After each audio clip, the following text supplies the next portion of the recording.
guys, you're welcome. If you're new here, my name is Elizabeth. If you're meeting me for the first time, my name is Elizabeth, and I talk about faith, relationship, and lifestyle.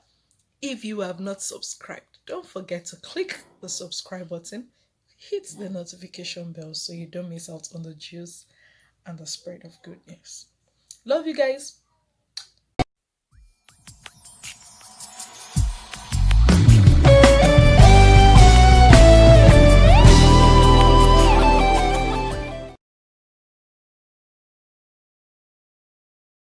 Hello, how are you? My name is Oluwaseun Adeyemi, and I'm back to talk to you about the story of Zacchaeus, the lesson I learned from the story of Zacchaeus.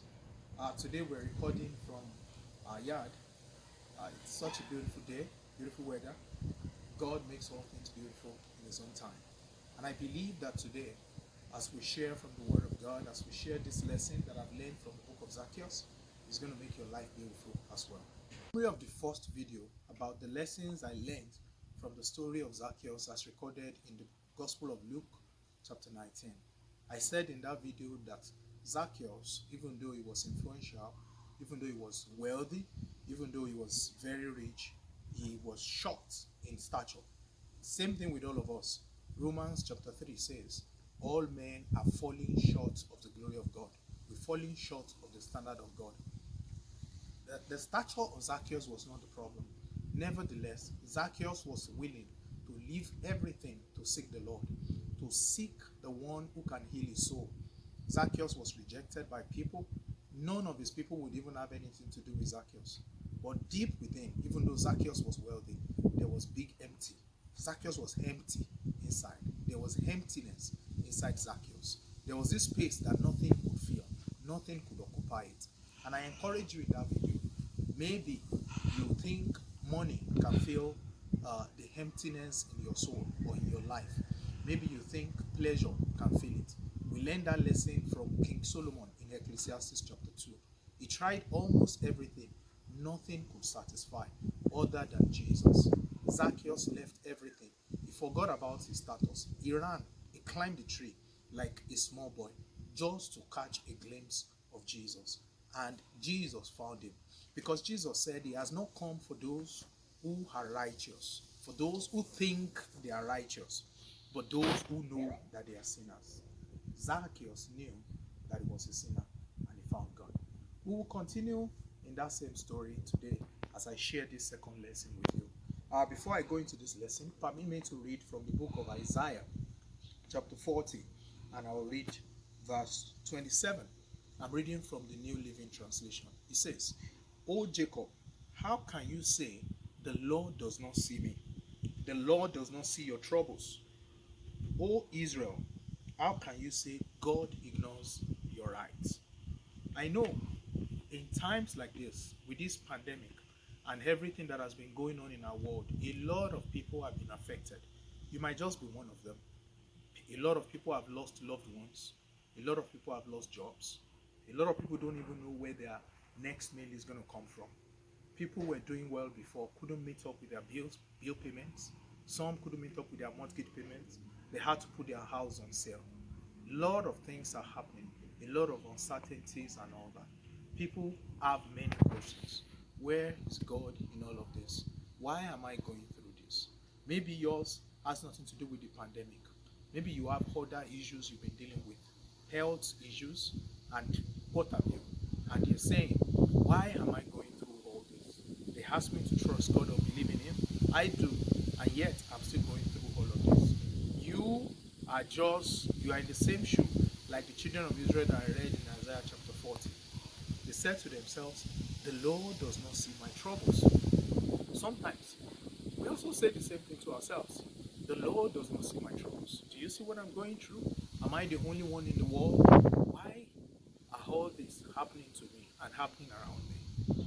Today, I want to remind you the promise of God, that God knows you.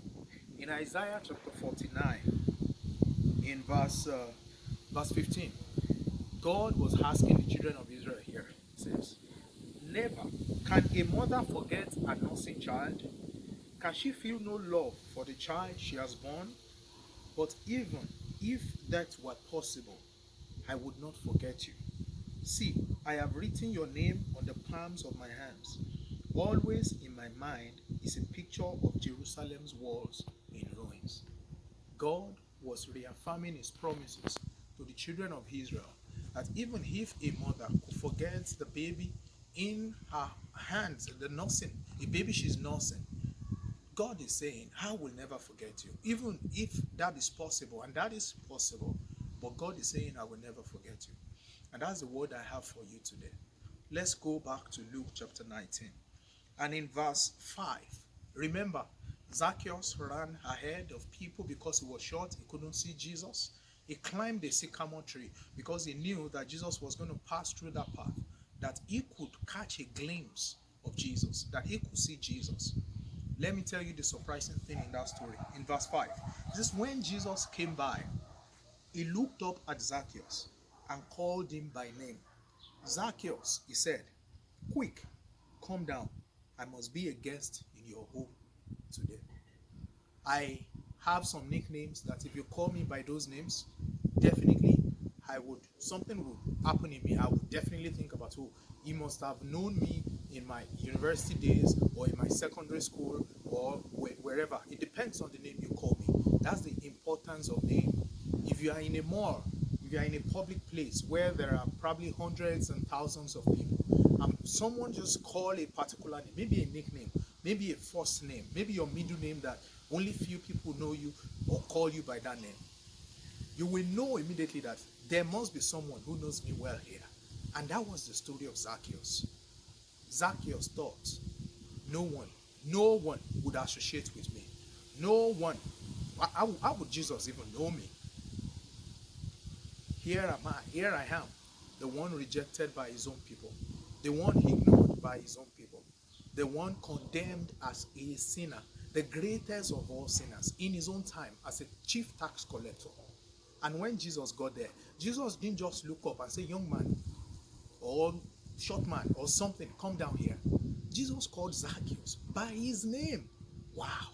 And I'm telling you, whatever you are going through today, God knows your name. Moses was in the wilderness. He was tending the sheep of Jethro, his father-in-law, and he saw a burning bush. He went there. I'm going to look at this. I'm going to take a look at this.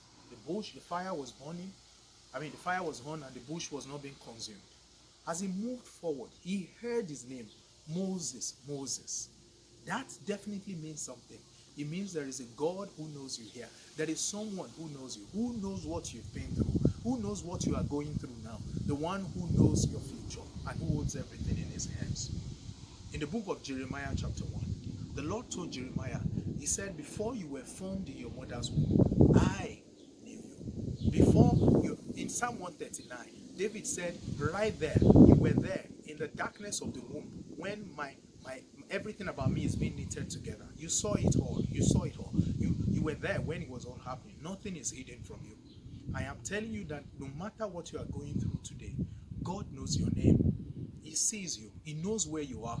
He knows what you are going through. He is working on it. In 1 Peter chapter 5, he says, I care for you. He said, cast all your burdens upon him, for he cares for you.